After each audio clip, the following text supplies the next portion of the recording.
सत्यपाल मलिक और जगदीप धनखड़ के अपमान पर बीजेपी प्रवक्ता ने अपनी ही पार्टी पर बोला बड़ा हमला, तो बीजेपी प्रवक्ता को मिली बड़ी सजा। इस वीडियो में हम इसी पर करेंगे बात। नमस्कार, 4 PM पर आप सभी का स्वागत है। भारत में जब कोई वरिष्ठ नेता या संवैधानिक पद पर रहे व्यक्ति का निधन होता है तो परंपरागत रूप से उन्हें राजकीय सम्मान के साथ अंतिम विदाई दी जाती है।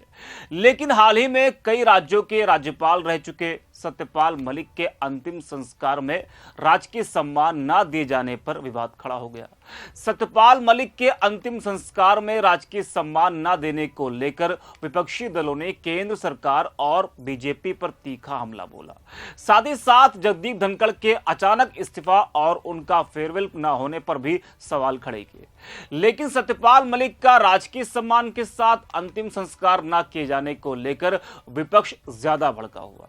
विपक्षी दलों ने कहा कि यह बेहद शर्मनाक है कि एक पूर्व राज्यपाल जिन्होंने इतने सालों तक देश की सेवा की, उन्हें सम्मानजनक विदाई तक नहीं दी गई। यह सरकार की सोच और असहमतियों के प्रति उसकी असहिष्णुता को दर्शाता है। विपक्ष के कई नेताओं ने इसे छोटी सोच और बदले की राजनीति करार दिया। वैसे सत्यपाल मलिक की गलती सिर्फ इतनी थी कि उन्होंने सरकार से सवाल पूछे और यही बात बीजेपी को बर्दाश्त नहीं हुई। उनके आखिरी समय में भी उनको अपमान सहना पड़ा, जिससे उनके समर्थकों में नाराजगी है और होनी भी चाहिए।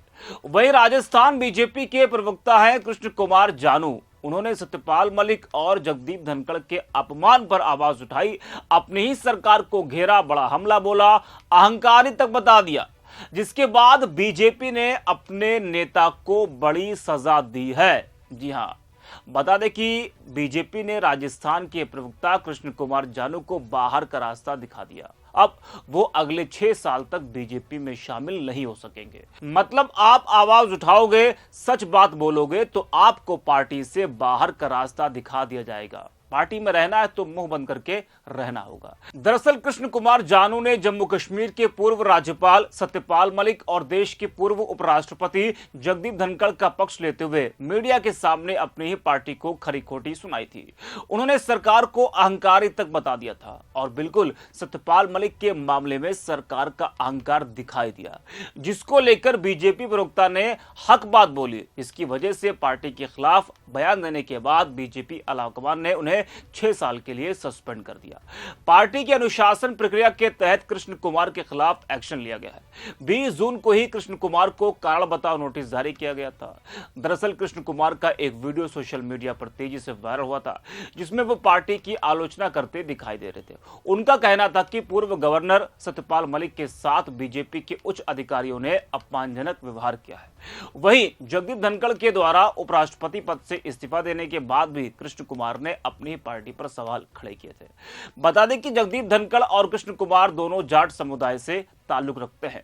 ऐसे में कृष्ण कुमार ने कहा था कि बीजेपी वरिष्ठ नेताओं के साथ जो सलूक कर रही है वो पूरी तरह से गलत है। आपको सुनाते हैं कि कृष्ण कुमार जानू ने क्या कुछ कहा था। नमस्कार दोस्तों, 4 राज्यों के राज्यपाल रहे, भारतीय जनता पार्टी के राष्ट्रीय उपाध्यक्ष रहे सत्यपाल जी मलिक के देहांत के बाद उनका अंतिम संस्कार देखकर और सरकार का उनके प्रति तिरस्कार देखकर मन बहुत आहत हुआ और बीजेपी में काम करने वाले जाट नेताओं से कुछ सवाल पूछने की इच्छा हुई। चाहे वो बीजेपी के सांसद हैं, चाहे वो बीजेपी के विधायक हैं और चाहे वो बीजेपी में विविध संगठनों में या पदों पर पदाधिकारी हैं, उनको एक बात का जवाब तो देना ही चाहिए कि जो सत्यपाल मलिक के साथ सरकार द्वारा हो रहा है और उस पार्टी की सरकार में हो रहा है जिस पार्टी के वो राष्ट्रीय उपाध्यक्ष रहे हैं, तो ऐसा सब कुछ आपके साथ नहीं होगा, ये आप क्यों सोचते हैं? जिस प्रकार के तिरस्कार की प्रकाष्ठा की गई है वो किसी भी दृष्टि से न्यायोचित नहीं ठहराई जा सकती जब तक भारतीय जनता पार्टी के नेतृत्व के लोगों ने, जो आज का नेतृत्व है, आडवाणी जी के साथ जो किया, मुरली मनोहर जोशी जी के साथ जो किया, यशवंत सिन्हा जी के साथ जो किया, प्रवीण भाई तोगड़िया के साथ जो किया, संजय भाई जोशी के साथ जो किया, आदरणीय वसुंधरा जी के साथ जो किया और मध्य प्रदेश के मुख्यमंत्री मामा के साथ जो किया, कठपुतली बनाने की जो कोशिश भाजपा का वर्तमान राष्ट्रीय नेतृत्व है धरातल पर मजबूत नेताओं के साथ कर रहा है, ये बहुत ही दुखद विषय है और पार्टी बहुत गलत दिशा में इस सारे कार्यक्रमों के माध्यम से बढ़ रही है। लोग चुप क्यों हैं समझ में नहीं आता। अरे भाई, बीजेपी के जाट नेता अगर उस कौम से आते हैं जो कौम सनातन की विसंगतियों के खिलाफ, और उस समय जब संचार का और जानकारी का इतना साधन नहीं था, तब भी गुरु नानक देव के साथ हो गए थे, जाम्बोजी महाराज के साथ हो गए थे, दयानंद सरस्वती के साथ हो गए थे, तो फिर आज अन्याय के खिलाफ बोलने में उन कथित जाट नेताओं जनप्रतिनिधियों की जबान तालू से क्यों चिपक रही है? जिस प्रकार का अपमान सतपाल मलिक के अंतिम संस्कार के समय सरकारों की ओर से देखने को मिला है, संवैधानिक पद पर रहे व्यक्ति का राजकीय सम्मान के साथ दाह संस्कार तक नहीं किया गया है, ये इस बात का संकेत है कि सरकार पूर्वाग्रह से ग्रसित होकर और एक नेता के भय में इस प्रकार का आचरण कर रही है। और जाट वो जाट नहीं है जो भय से ग्रसित होकर अपने सिद्धांत से समझौता करे। विगत दिनों हमने उपराष्ट्रपति का जिस प्रकार का अपमान हुआ, ठीक है उन्होंने इस्तीफा दिया होगा, लेकिन राज्यसभा में उनका विदाई भाषण नहीं हुआ, उनकी फेयरवेल पार्टी नहीं हुई। ये सरकार का अहंकार नहीं तो और क्या है? और सरकार के अहंकार से टकराना जाट का संस्कार है, और जो जाट अपने संस्कार से विमुख हो गया वो कैसा जाट है? और ये सब देखकर भारतीय जनता पार्टी में काम करने वाले जाट अगर चुप रहते हैं तो लानत है उन पर। वो पार्टी के चमचे कहला सकते हैं, कौम के सरदार नहीं, कौम के सच्चे प्रतिनिधि नहीं। इसलिए एक बार फिर मैं उनको आह्वान करूंगा और चुनौती दूंगा कि गलत के खिलाफ बोलने की जाट की परंपरा को बंद नहीं करें। ये पद, ये प्रतिष्ठा उनको भी मिली थी, जगदीप धनखड़ जी को भी मिली थी, सतपाल मलिक जी को भी मिली थी, लेकिन उनका जो अंतिम समय में हस्र पार्टी द्वारा किया गया, सरकार द्वारा किया गया है, वो उनकी अतिरिक्त चापलूसी का ही परिणाम था। आप सब भी सजग रहें, अगर चापलूसी के रास्ते पर चलते रहे तो वही सम्मान, वही अपमान आपके हिस्से भी आ सकता है। इसलिए न्याय और अन्याय की लड़ाई में हमेशा अन्याय के खिलाफ बोलें, न्याय के साथ खड़े हों, यही पर्याप्त संदेश है। जय हिंद।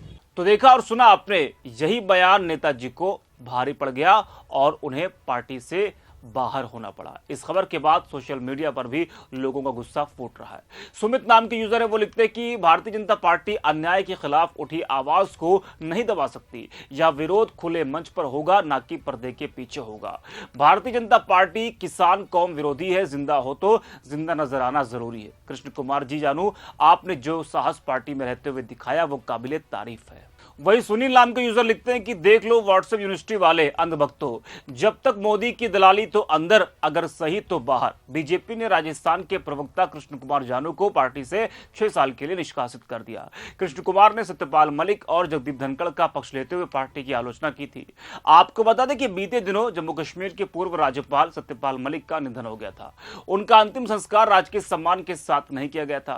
5 अगस्त 2019 को जब केंद्र ने जम्मू कश्मीर से आर्टिकल 370 को खत्म किया तो उस वक्त सत्यपाल मलिक ही जम्मू कश्मीर के राज्यपाल थे। संयोग से उनका निधन भी 5 अगस्त को ही हुआ। सत्यपाल मलिक एक दिग्गज राजनेता के तौर पर जाने जाएंगे। सरकार ने जब 3 कृषि कानून पारित किए थे तो उस दौरान ही किसान आंदोलन हुआ था। किसानों ने मोदी सरकार के खिलाफ मोर्चा खोल दिया था। उस वक्त भी सत्यपाल मलिक समय समय पर कृषि कानूनों को लेकर मोदी सरकार की आलोचना करते रहते हैं। वहीं पद से हटने के बाद उन्होंने मोदी सरकार के खिलाफ विद्रोह कर दिया था। वह निधन के बाद जिस सम्मान के वो हकदार थे वो उनको नहीं मिला, जिस पर बवाल मचा हुआ है। विपक्षी दल जगदीप धनखड़ के इस्तीफे को लेकर भी सरकार पर हमलावर रुख अपनाए हुए। कांग्रेस सांसद प्रमोद तिवारी ने जगदीप धनखड़ को फेयरवेल नहीं दिए जाने को लेकर सवाल उठाए। उन्होंने कहा कि उन्हें विदाई भाषण भी नहीं दिया गया, जब किसानों और भारत के संविधान का अपमान है। तो 2 नेताओं के अपमान पर इस वक्त देश में बवाल मचा हुआ है। विपक्षी दल लगातार बीजेपी सरकार पर हमलावर है, और वही जब बीजेपी के प्रवक्ता ने हक बात बोली, सच बात बोली और अपमान पर आवाज उठाई तो बीजेपी ने 6 साल के लिए अपने ही पार्टी प्रवक्ता को बाहर का रास्ता दिखा दिया। इस वीडियो में इतना ही। आप देखते रहिए 4 PM।